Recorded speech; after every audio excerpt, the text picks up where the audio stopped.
Hello, everybody, and welcome to another episode of the Sacred Exchange, where souls meet, hearts transform, and love leads the way. I'm Catherine. I'm John. And we're here to talk to you guys today about willingness. Yes, we are. Yes. Willingness. And what does willingness mean? Yes.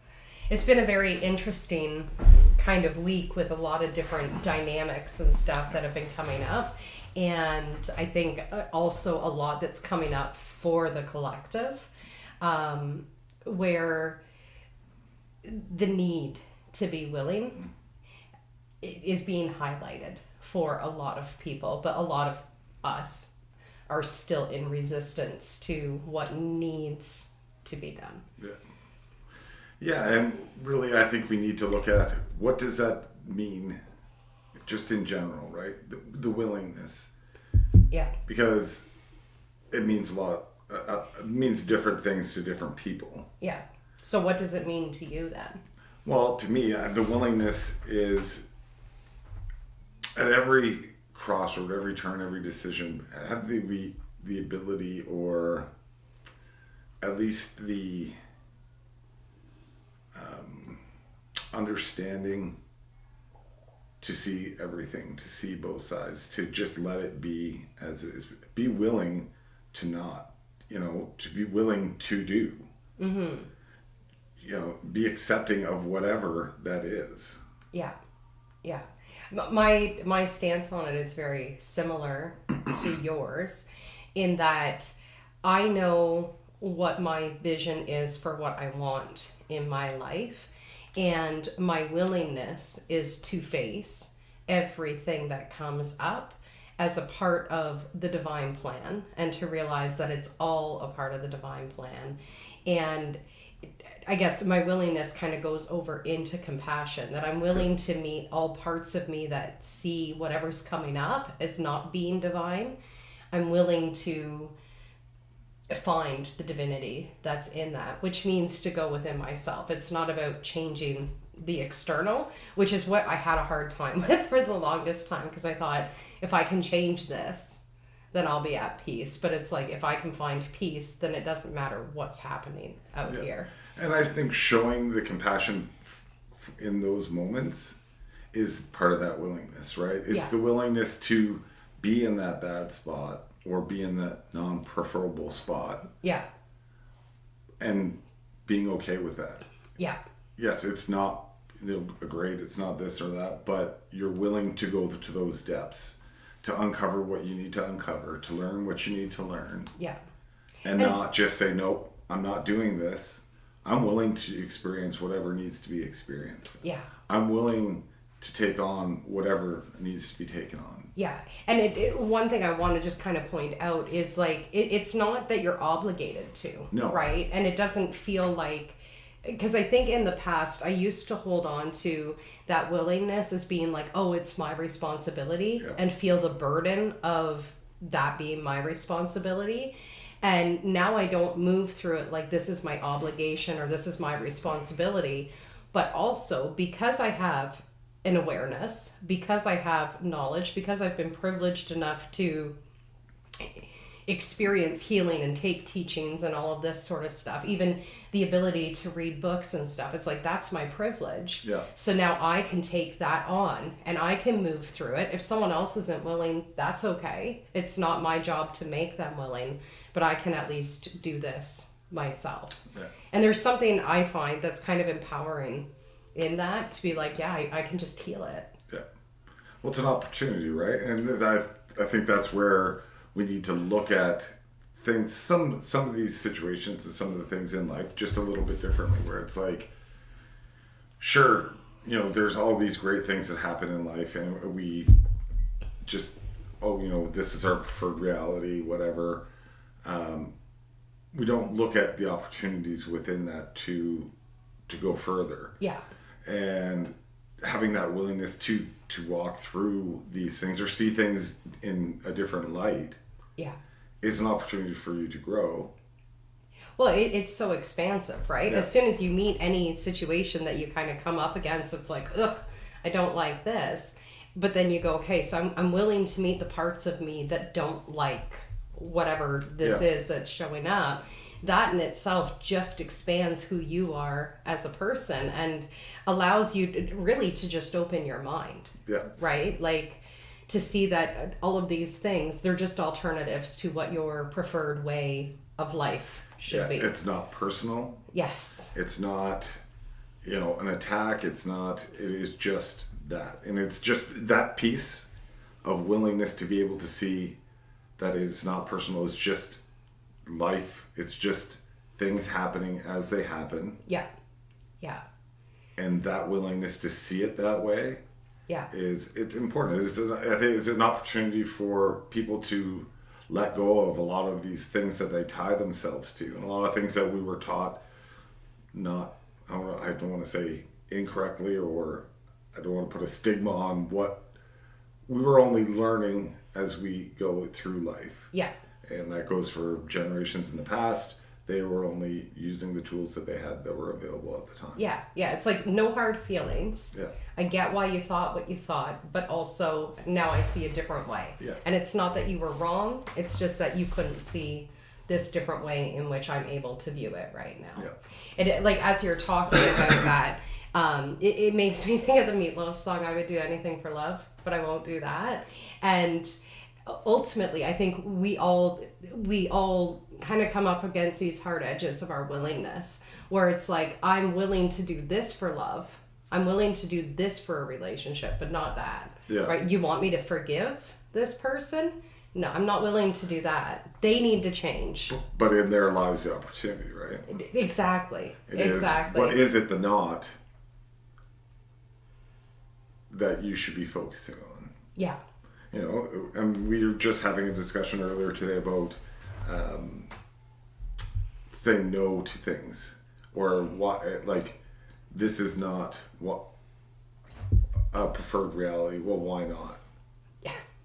It's not because somebody told you in the past this is the way it needs to be, and not this way. Yeah. But in that, it's not really a no. It's still an opportunity. Yeah. So it's just that willingness to go to that no and go, okay, what are you about? What is it? Why is it a no? Yeah. Why is it non-preferred? Yeah. And why am I holding on so tightly to it? Right. Right. And I think all of us to just give ourselves grace for when those moments have appeared in our lives and we've held on to, because I know I've done it, where, a non-preferred reality shows up and I hold on to like all parts of me that's like, I am never going to choose this. Yeah. Like, I have to push this away and push this away. And the problem with that is what you're pushing away, it kind of becomes more solidified. It's, the quote, what you resist persists. Yeah. And so it just continues to show up, and it might be a different character that shows up, but it's the exact same energy, because you're going, I refuse to see this energy. I refuse to work with this energy. I refuse to meet the parts of me that keep calling this energy in. And it's a lot of self-accountability, right? To go, absolutely. Right, I keep creating this because I refuse to meet this part of me inside of me and express it, or find an alternative way to hold space for it. Yeah. So yes, and saying that, right, and saying no, you're really limiting yourself. Yes, it becomes a complete limitation. It is difficult to push past that no, or understand it, or even to get to the point of that willingness to entertain what that no is and why the no is. Yeah. Is a big step. Yes. Yes. But not doing it. Yeah. That keeps you in that like stuck state. Yeah. Well, and going into like the teachings in neuroscience and stuff, I know we watched a video earlier this week about how the brain is designed to protect you, right? It's not designed to make you successful. It's not designed to have you connect with other people or anything like that. It is doing everything it can to protect you from what it thinks is the most dangerous thing. And so that when that brain function to keep you safe comes in, I think it detaches you from that willingness.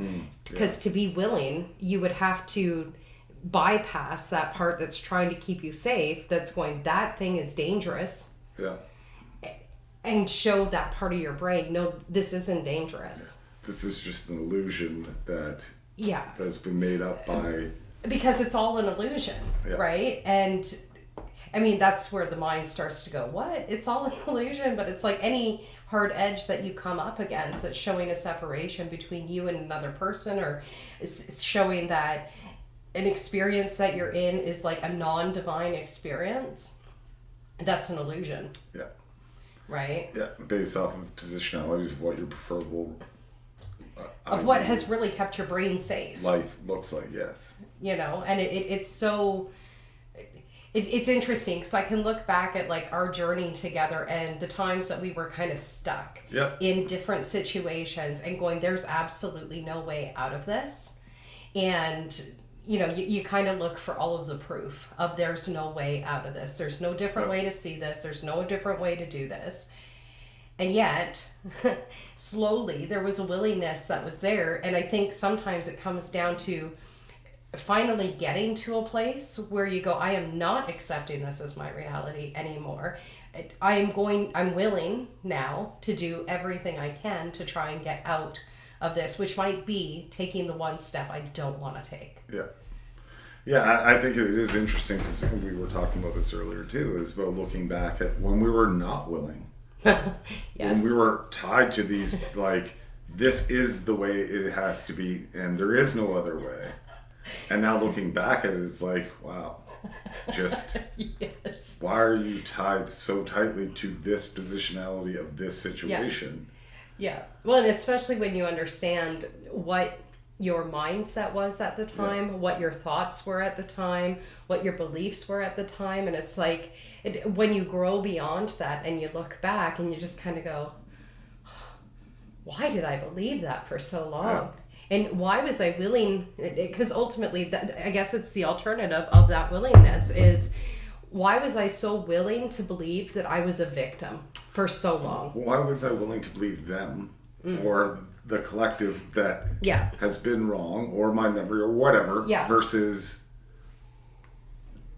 just letting things transform and be the way they are? But I think in that is remembering the innocence that we all were when we took those belief systems on, right? And it's amazing how easily programmable our minds have been, to the extent that we don't even realize that we've been programmed. But it's harder to stay in that program than it is to be willing to let go of the program. Yes. When you realize that it's a program. To do the things that society deems as the right things versus allowing divinity to play out the way it needs to play out, which is easy. Yeah, it's effortless. But we will take the hard road and try to conform to whatever is the new thing that needs to be the way it needs to be. Yeah. And life can be so much easier and so much less stressful just being willing to entertain that. Yeah. Well, I think a key piece for me in that willingness was understanding and learning, because I really had to program my mind to learn how to trust and to trust that there is a divine plan. Right? And in my willingness to always meet the divine plan and be like, okay, so this is showing up in my reality as part of the divine plan, even when it's something that I'm like, I don't really prefer this, but to trust that there's a reason it's showing up. But that piece of trusting this is divine, right? But here, in saying that, you're letting go of that, right? You're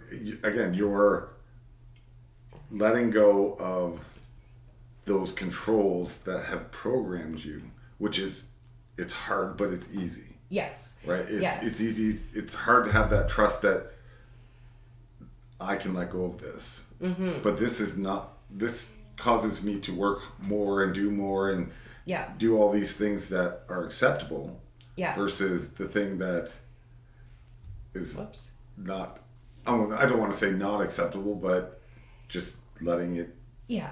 Well, and I think too, like when you talk about a divine plan, right? You think divine plan is this like kind of magical, beautiful, everything's in perfect working order, everyone gets along, it's the new earth, it's paradise, it's a unity in community, and all of this like Yeah. beautiful, beautiful stuff.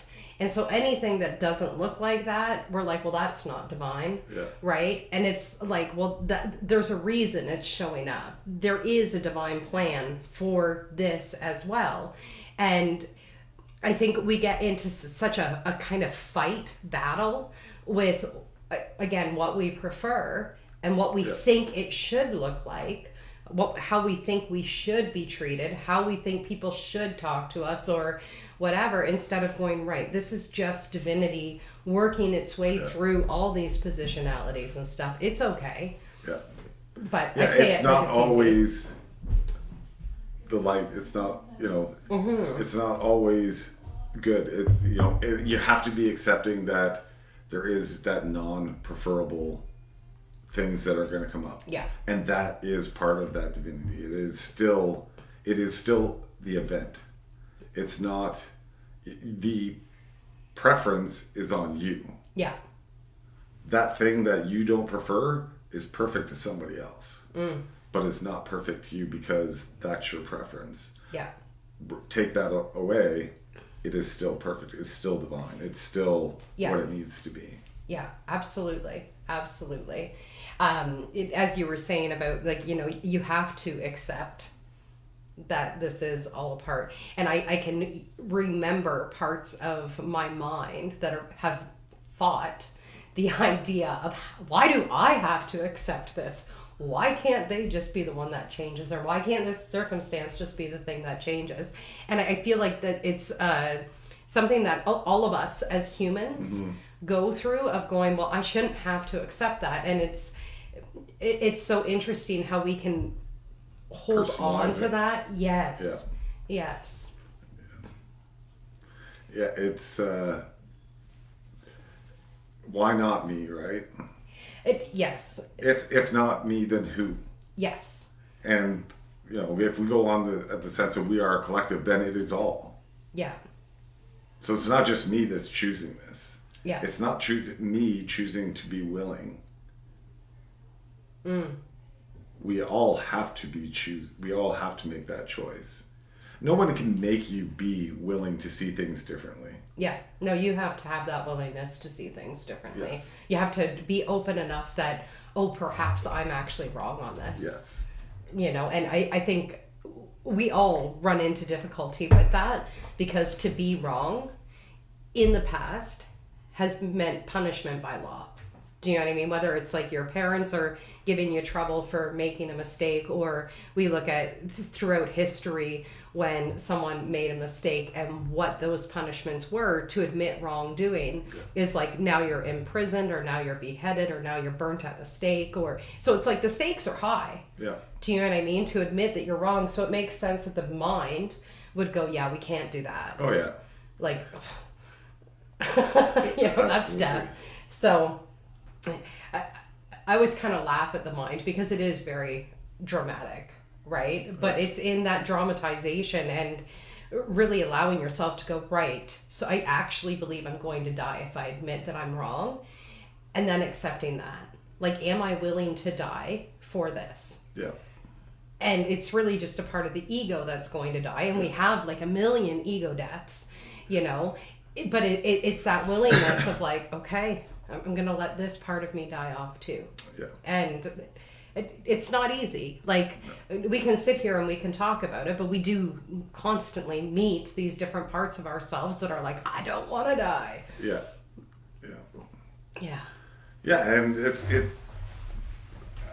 I read a piece on about, it was about willingness, and it was like, if you had spent, say, 10, 20 years not liking something, and you get to the end of your life and you don't know what that other side looked like.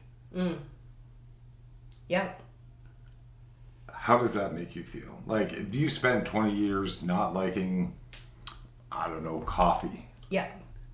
And then you end up passing away. And you never experienced what it was like to like coffee, or know coffee, or know what it was like to like coffee. Yeah. How limiting. Right. Yeah.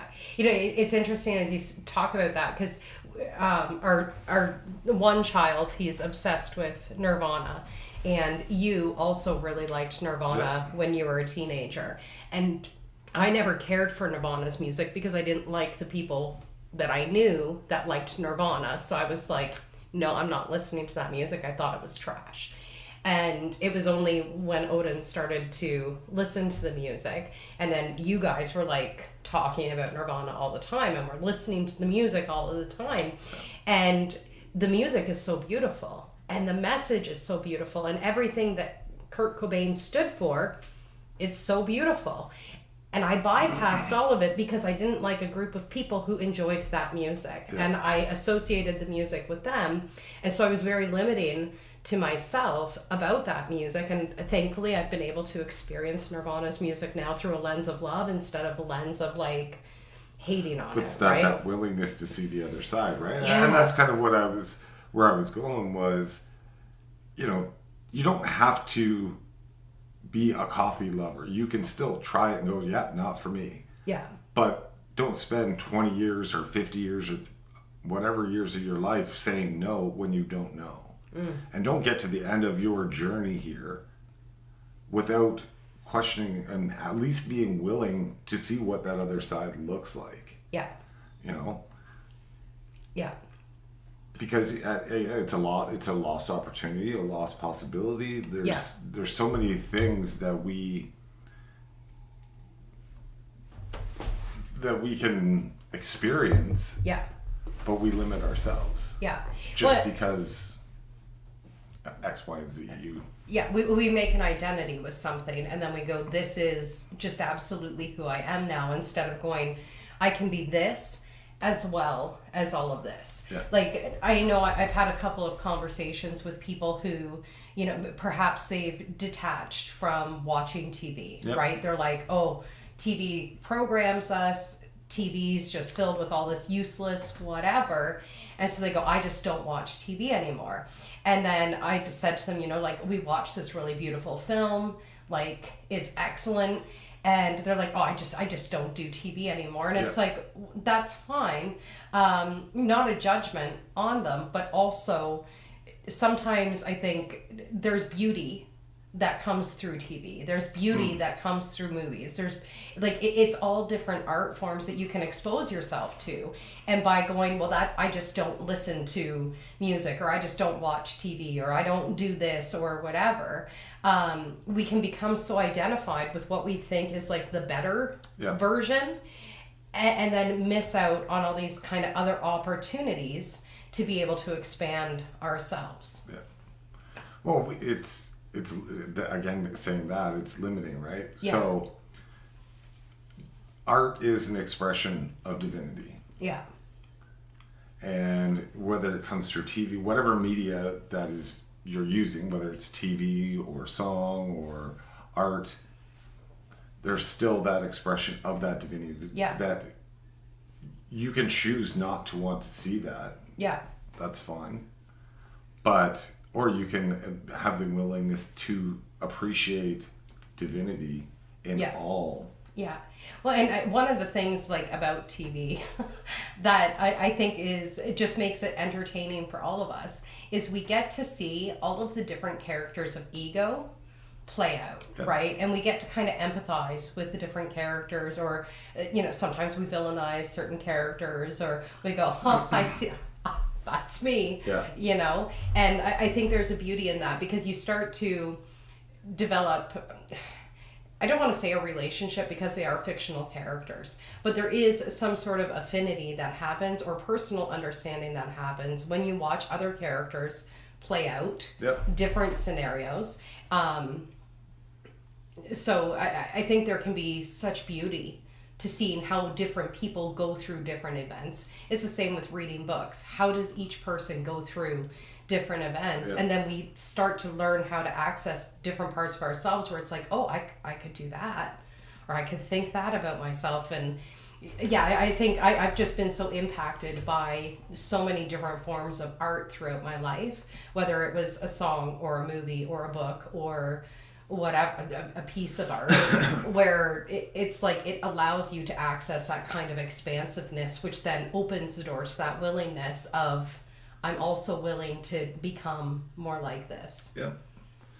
Yeah, and we were talking about this earlier about art and your expression Yeah. of art, right? And how anybody's expression is not wrong. So whether it's a song or a book, it is your expression. How you paint, like I think the conversation was, somebody was judging somebody's painting, right?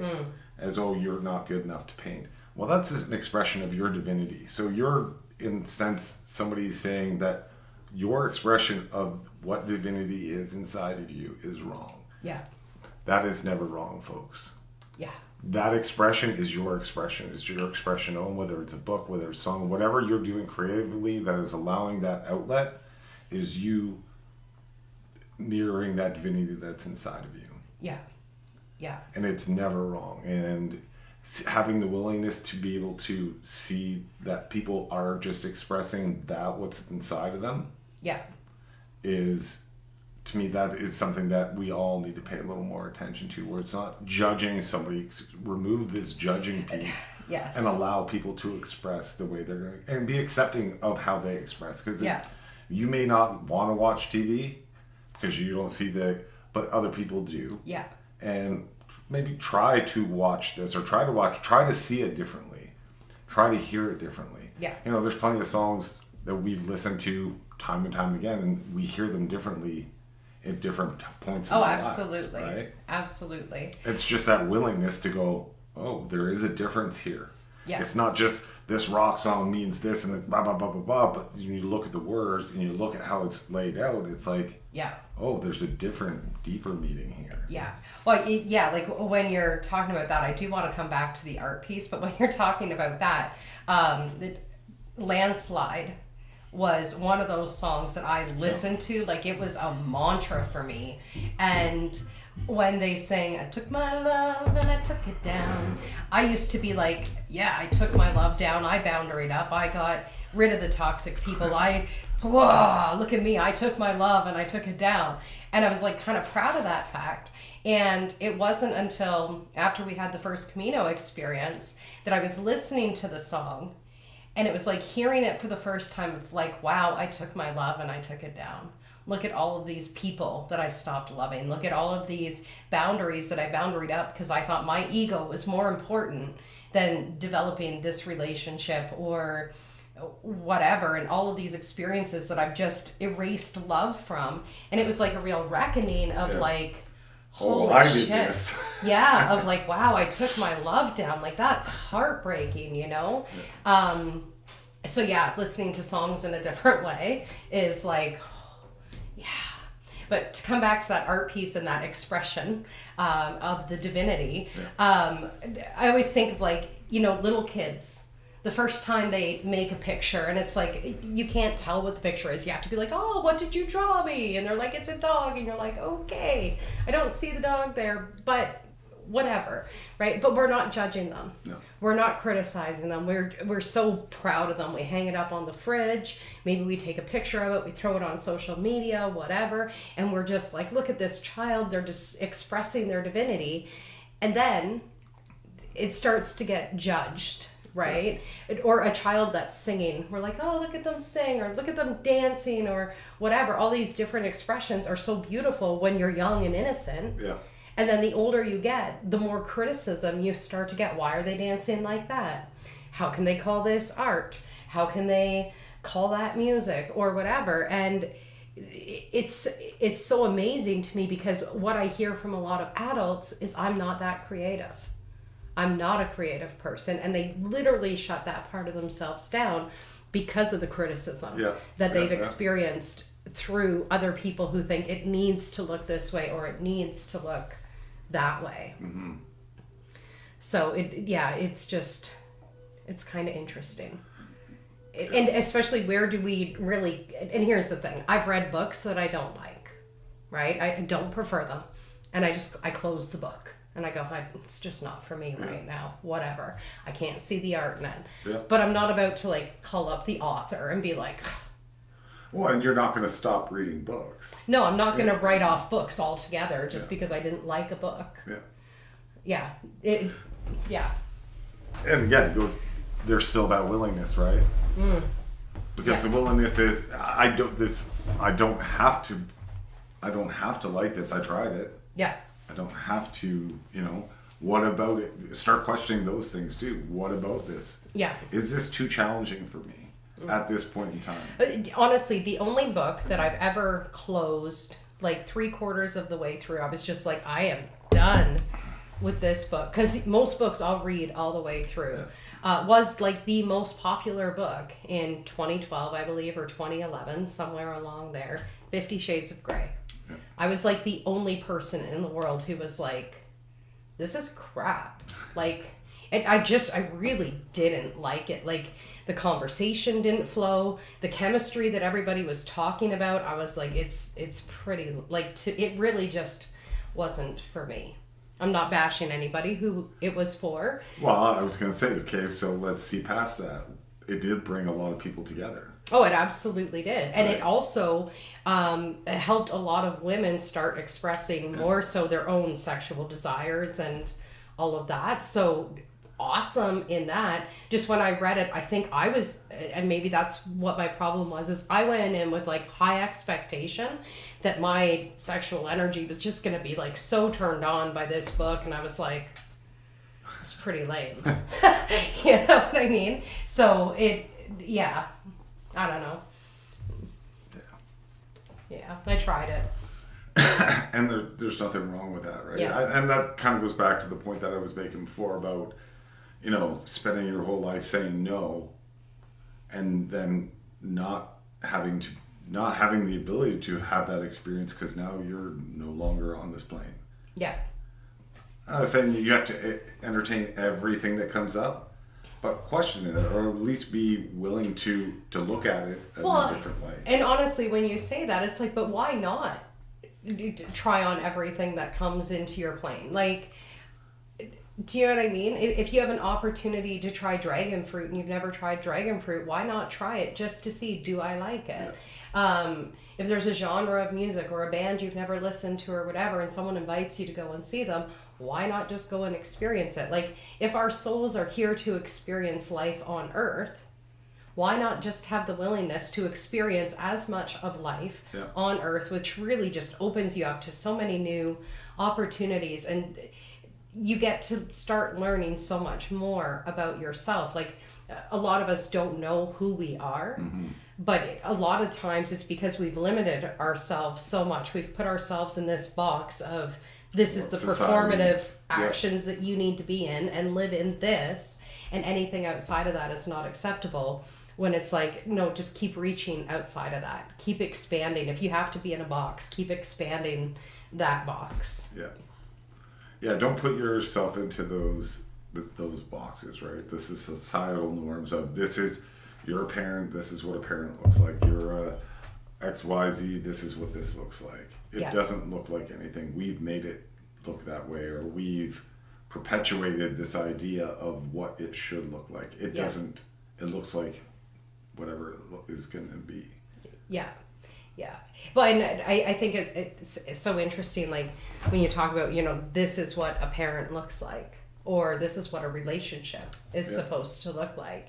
And I remember even just when you and I first started dating and we moved to the city, and then we were living in a complex, and there was a lot of different kind of parenting styles that were happening in that complex. And I was very much in a box of, this is how I need to be as a parent, and this is the only way anybody should be a parent, because this is the best way, or whatever. It's my way or the highway, right? Yeah. And then you're seeing these other kind of families that are functioning in the ways that they're functioning. And there was a lot of judgment that came up inside of me as I was watching the way that these people were functioning and stuff. But over the years, as you watch their kids grow and stuff, I actually started taking a lot of parenting kind of ideas from what I had originally thought was their dysfunction. Yeah. Do you know what I mean? It was like I was so regimented in this very small container of perfection. Yeah. And it made no room for anybody's mistakes. It made no room for the humanness of what the kids were. It was like, it has to look like this. Yeah. Which I had to be willing to meet those hard edges of my own parenting beliefs and my own experiences as a parent to go, right, this is also okay. You know, and then when it comes to just regular relationships with people, like how often are we like, it needs to be a man and a woman. Yep. And they need to be, you know, together for 2 years and then engaged for at least 1 year before they can get married, and then perhaps 1 year of marriage, and then they can have a child. And anybody who does it differently than that, we go, well, that's wrong. Yeah. And it's like, but why? Yeah. Do you know what I mean? At this day and age, men fall in love with men, women fall in love with women. People have children before marriage. People are married for 50 years before they have children. We dated for 18 years before we got married. Yeah. So there's so many alternatives to what the societal expectation has been. And I think that's a great thing that we are seeing that evolution. Mm-hmm. Because it is part of that willingness, right? Yes. So I really do think we are in a great time where things are expanding, and it's just a matter of doing stuff like this, having these conversations about, you know, because we are a collective. Yeah.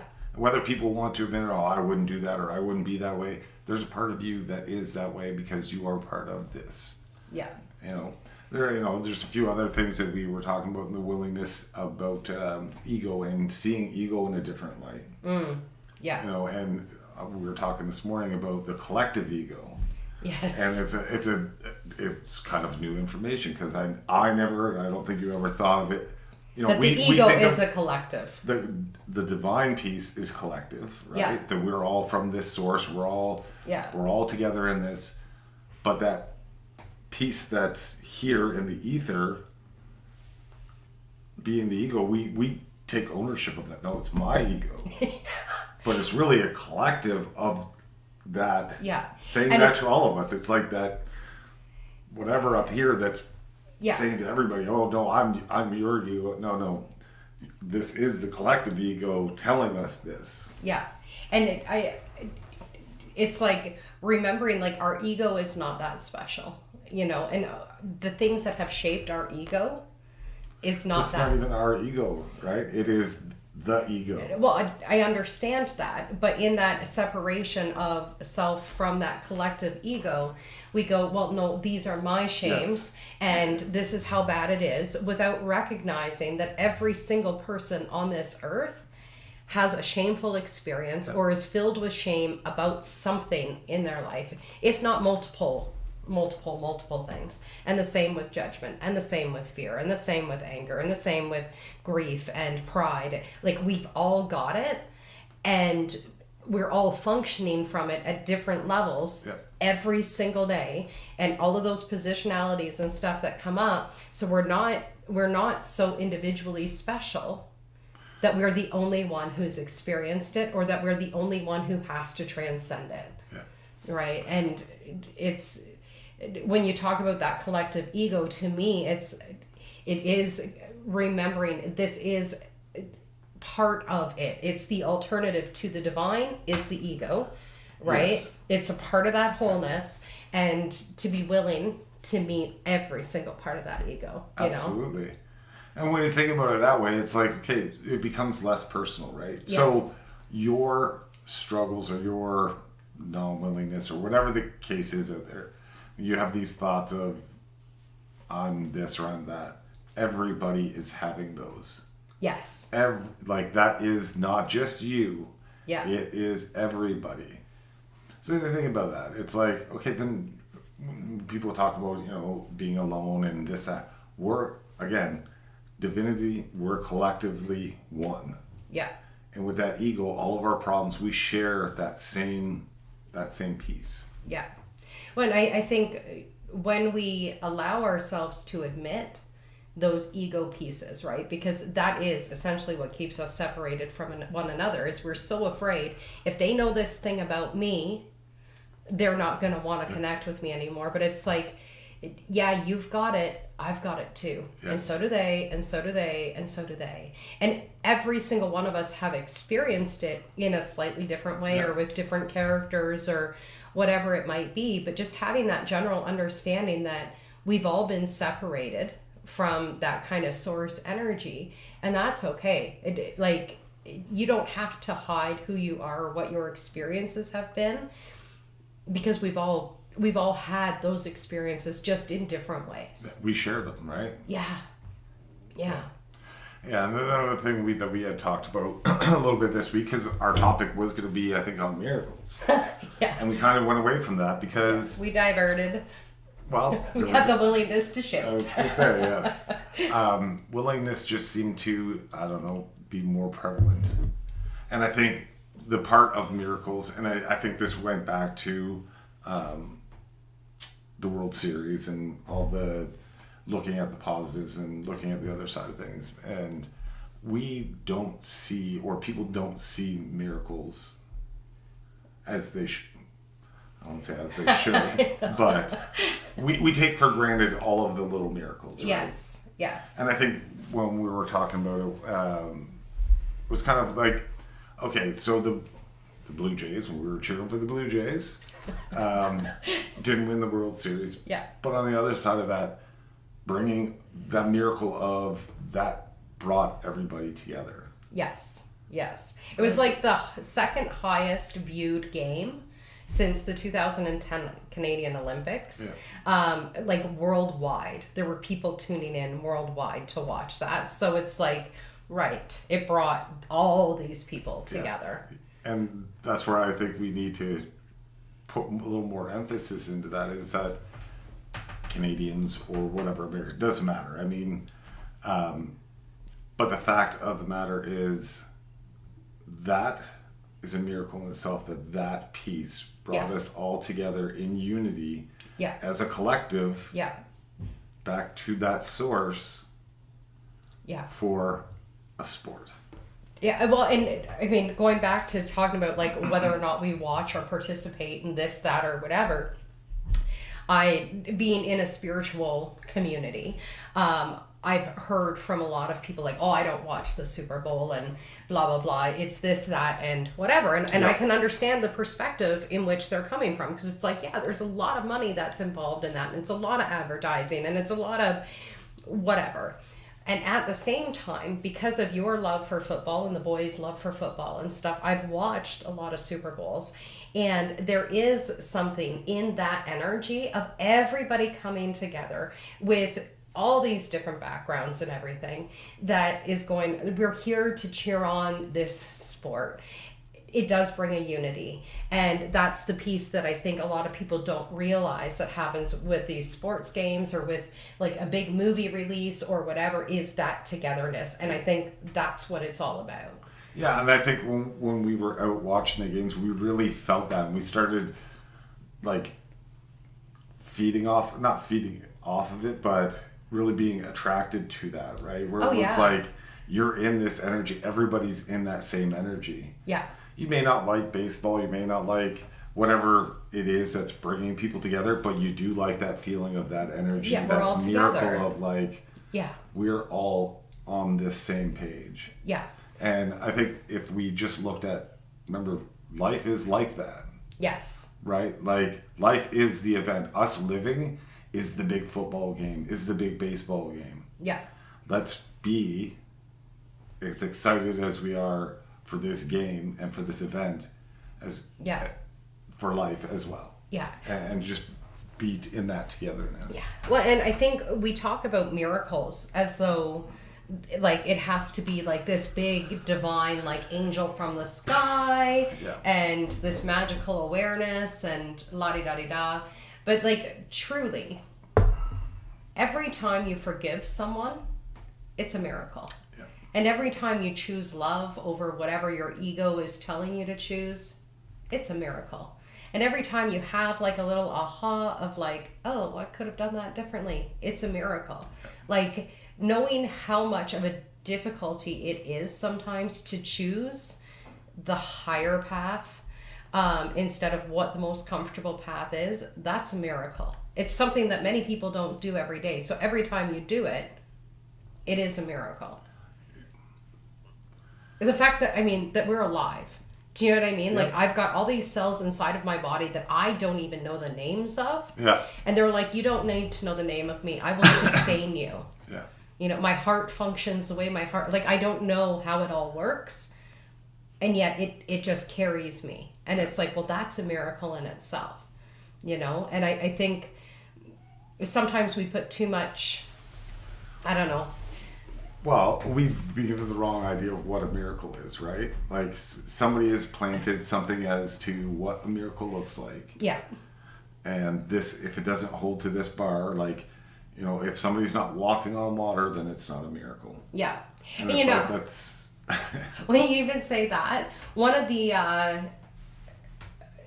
I don't know if I'm right on this or not. I'm not a Bible scholar or anything like that. But when they talk about walking on water, to me, I think of my emotions as being like a very fluid kind of energy. Yep. And I can drown in my emotions if I'm not careful. Yep. I can also walk on my emotions and be aware that I've got this emotional energy that's churning underneath me. But when I'm in a higher state, I can actually walk across my emotions. And I wonder if in the Bible, when they talk about Jesus walking on water, if it simply was Jesus was aware that he had that fear that was coming up. Yeah. Right? Oh, and it's like, I'm going to hold my faith. I'm going to trust in the divine so much here. I'm not going to fall into this fear, even though I realize I could drown in this, but I'm not going to. And I think I could be wrong, but that's kind of how I see that idea of walking on water, is not so much of literally walking on water, but just walking on top of the emotions, not allowing them to be the thing that drowns you. Yeah. But I could be wrong.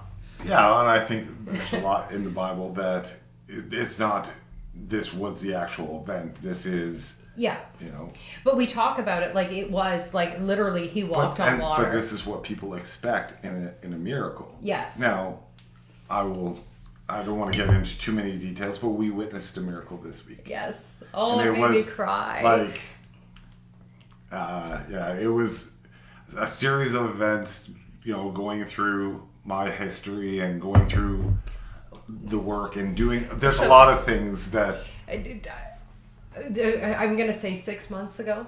Sure. Perhaps even longer than that ago. I had done a compassion key session for John. Yep. And in that compassion key session, there was a very young part of him that came through, and it had the question of why. Yeah. Right?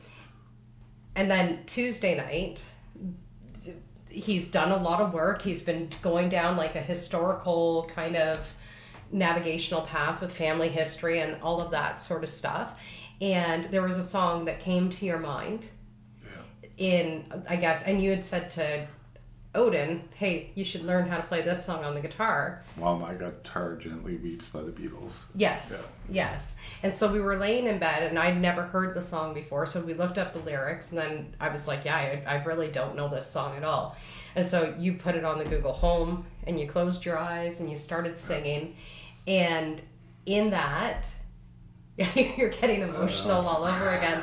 In that, I was watching him, and I don't think you were aware how intently I was watching you, but I was crying because I realized in that moment that little you that needed to know why finally had all of his answers. And it was like, that was the miracle that he needed to Like, I got shivers right now. I know, you're making me get all teary-eyed because I can see the emotions in your eyes. Yeah, it was full circle, right? It was like, not that it's done, not that, but it was just like, it was just that affirmation of like, yes, this is the no. This is, and everybody that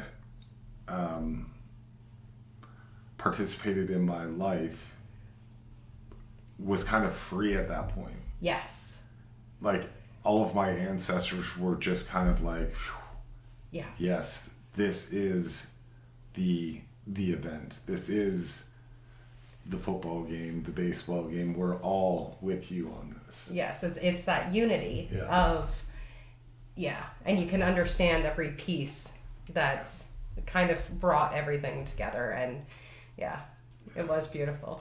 That was the miracle. But we've seen other miracles as well. But that was like, personally for me, and I mean for you as well, because we were both participating in this. It was very huge. Well, and I think it's so beautiful to be, because I've witnessed those kinds of experiences for myself as I've gone on this healing journey of like, holy shit, it's all coming together. Like I see it as like this beautiful, perfect light right now in this moment. But to be able to witness that for you was like, oh, this is just a whole brand new way of experiencing miracles, is to be able to see that miracle. To be witness to the miracle. Yes, yes, to be witness to the miracle, but also witness to the planting of the seed of the miracle, to like have that full kind of like, and I guess I know, because I'm thinking, no, the seed was planted long before I could even witness it. No, but you're a participant in it, right? You're a motivation in it. So, and I kind of made mention of that, of like the teacher's pride. It's like, I get to see this. Because you've helped me along in this journey, and it's like, you're a participant, you're riding shotgun with me. So it's like, you know, when I'm down, you give me a push, and vice versa. And you get to see that fruit, and it's like, here we go. Yes. Yes. Without willingness, we wouldn't get to that point, right? There could have been a point where I'm like, no. But I'm not. I wasn't not. So. Yeah. Well, and I think, because we'll bring the ancestors into this as well, because I've been obsessed with like ancestral work for quite a few years now, and you've really gotten more into it, I'd say, in the past year, and maybe a little bit longer. I think your curiosity was there, but now you actually took action towards it. Yes. And one of the things with ancestral healing that I kind of fell into at the beginning of my journey was trying to figure out ways, how do I heal it for them? Do you know what I mean? So I was constantly looking at the past and trying to heal in the now, what they experience. And it was just kind of like, okay, so I keep going back there, but it's not going to change anything because the past is already done. And so when it comes to that kind of willingness, what I have kind of switched it around to, and really what happened on Tuesday night, is like, if the ancestors had to be silent, how do you answer that for the ancestors? You express. And if the ancestors were abused, how do you answer that? You start doing healing. Like, it's doing what is the opposite, or what is the alternative to what their experience was. If they had to go through it and they couldn't move past whatever that experience was, or maybe they moved past it a little bit, and you can see where that dysfunction happened or where that disconnect happened, and you're like, I see this happening for me right now too. How do you change it? You willingly go, I'm going to do the opposite, or I'm going to do the alternative of what they did.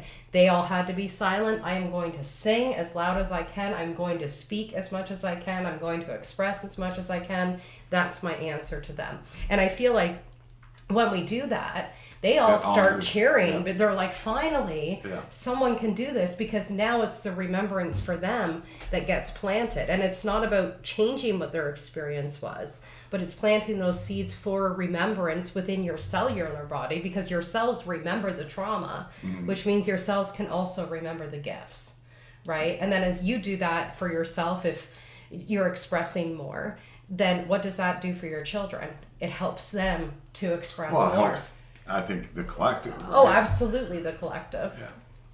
And the children and everybody. Like, it's just like, you do it, you know, because we can so easily sit here and go, you know, oh, women have been silenced forever, you know, and it's not fair, and la la la, and the victimhood of being a woman, whatever. Or we can go, I'm a woman, so I don't think it's correct that women have been silenced. I'm going to express. Or even for men, can't show your emotions, and to kind of go, well, maybe I can actually, And maybe there's a beautiful way that a man can show his emotions and stand in his strength, that just because historically this is how it's been does not mean that's like how it needs to continue to be. If you have a problem with it, it's like just shift, be willing to shift, and also to be willing to face all of the people who are still kind of buying into that old way of doing it, which I think is more of a challenge, and it's what makes most people go, oh, I guess I can't yet because they're not ready. And it's like, well, no, you got to show them that it's also okay to do it this way. Yeah, you have to stand in that strength, right? Yes. You have to be convicted. That. Yeah, absolutely. And that's hard. I find it hard. It is, but it's not, right? Like it's easy to conform. It's easy to be like everybody else. Mm-hmm. It's hard to stand on your own, but it's not. Yes. I just, it gets uncomfortable for me to meet up against other positionalities and other perspectives that are going, no, silence or whatever. And that's where, I have to just be willing to continue to meet those parts of myself. Yeah. So, I mean, to kind of wrap things up, and I'm just going to say the road to my miracle was my willingness. Yes. And how that started was my willingness to want to see how something from somebody else's perspective, how a lifetime could have been or does look different if you just shift a little bit or want to know what somebody else's perspective was. It was the willingness to want to be able to see things differently than what I had seen them or known them to be. Yeah. And that led to the miracle. Yeah. Of awareness or of just, Well, you had that open curiosity to go, was this all correct? Yeah. Or can I challenge it? And had I not, I'm sure we can live our lives going, this is just the way it is, but what if it's not? And that kind of haunted me for a while. Was like, what if you're wrong? Mm-hmm. What if the perspective that you were given by somebody is wrong? Yeah. And you don't know any different. And that kind of was like, well, I need to know. I need to see this. Yeah. I need to see what other pieces look like. Yeah. I have a note on my phone. I was planning on doing a compassion key session on it, but I haven't gotten around to it yet because there's been other things that have been coming up.